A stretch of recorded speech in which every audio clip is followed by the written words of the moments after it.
One of the questions I get all the time from my clients is, how do I stay focused when I'm doing a round of tapping? And this might seem like a silly question because you're sitting down to do something, but what they mean by that sense of focus is, how do I stay on task? Because as we tap, new ideas come up, new issues come up, and if we're not careful and we jump from issue to issue to issue, we're going to end up in a circumstance where we have a bunch of issues we've worked on a little bit, but we haven't made any transformation. So today what we're going to do is we're going to talk about a really simple process that you can use every single time you sit down to tap to ensure you get the most out of every single tapping session. This is Gene Monterastelli, and welcome to the Tapping Q&A podcast, recorded live to tape from Williamsburg in Brooklyn. This is episode 596, originally aired February 5th, 2024. Hi, everyone. I hope this finds you well wherever you are and whatever time of day you're getting a chance to listen to this. Thanks for spending a little time with me today.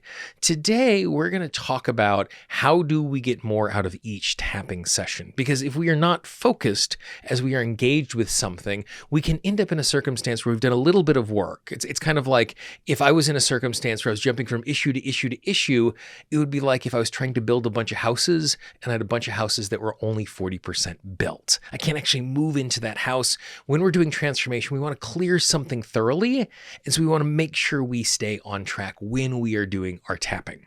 Now, if you are new to tapping, tapping is this absolutely amazing tool that I use every day for myself. I use with my clients to clear emotional issues, to clear limiting beliefs. If you are new to tapping, all you need to do is follow that little red arrow in the upper right-hand corner. Click on it. It will take you to learntotap.com. I will share all the basics with you, and in less than 15 minutes, you'll be up and running, being able to tap on your own. So one of the reasons why when we are tapping, it can be difficult to focus is because of something that is called the apex effect.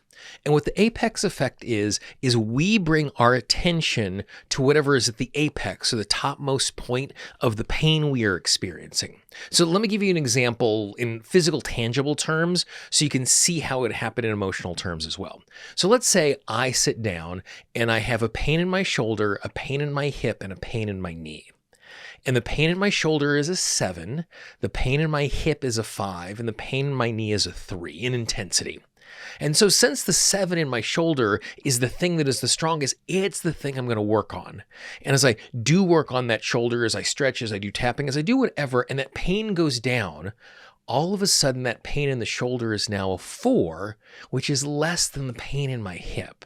Which means that my attention is going to naturally start going to my hip because that's the apex of my experience. But I have found in healing and transformation, if I want real change, what I need to do is I need to take care of one issue before I move on to the next issue.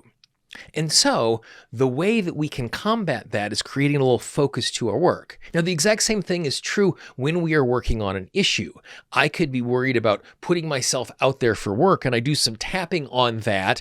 And all of a sudden, as that intensity and that fear goes down, all of a sudden I realize, oh, I got to work on this email to pitch a new client. And so I bring my attention to the worry about that, but I have not reduced the fear enough about putting myself out there. So even though that's reduced, it hasn't reduced enough for me to put myself out there, and I've now become distracted by this other issue. So for me, it's super, super important that I have a process that keeps me on task so that as I am tapping, I'm able to navigate my way through that. And the process looks just like this. When I sit down to tap, I always sit down to tap with a piece of paper and a pen in hand so I can take notes to what's going on. And so this is what the process looks like for me. So the first thing I do on my piece of paper is I just put the letter I. And then after that, what I do is I write down the issue that I'm going to be tapping on. And so then after I write that down, I spend some time and I tap and I tap and I tap on whatever I'm working on, and I tap and I tap and I tap. At the end of the round of tapping, I then ask myself a question. This is the question I ask myself. This is the question I ask my clients. I think this is the most valuable question we can ask at the end of a round of tapping. The question is, what did you notice? And the reason why I ask the question, what did you notice, is because I'm not trying to lead. It's not like, what's the pain that's left? What's the relief? Because when I ask the question, what do I notice, it gives me the opportunity to think outside of the box. And then what I do is I take all of those things that I notice and I just put a little N on my piece of paper. And then after that, what I do is I write down every single thing that I noticed. And as I'm doing this, this is going to be the tail enders. This is going to be the new issues, but this is also going to be the insights that come forward, because sometimes I'll tap on a phrase like, you can actually do this. And my subconscious mind just resonates deeply with that. And so anytime I find a phrase or I am worried that, and then my subconscious mind goes, but you did it last time, you're going to do it again. Like anytime I get something positive that's coming from the subconscious mind when I'm tapping, I want to grab those as well. So then after I write down every single thing that I notice, at the end of those notices, I either put a plus sign or a minus sign to demonstrate, is this something that is an issue that needs to be tapped on? Or is this something that is positive that I need to hear again? After I write all those things down, I then go to all of those positives, and all I do is I re-say those phrases again out loud as I tap. So I'm giving myself an opportunity to reinforce the positive things that just happened. So after I've done that, I go back up to my eye and I look at the issue and I reread the issue and I tune back into it. The first thing I do is I see, is there any tapping left to do on this issue? If there is, I spend time, I tap on that particular issue, I continue to add things to my notice. The second thing I do is I read that thing, and if I am tapping to take action, if I'm ready to take action, I go take that action. Because the reason I sat down to tap in that moment was to clear this so I could take action.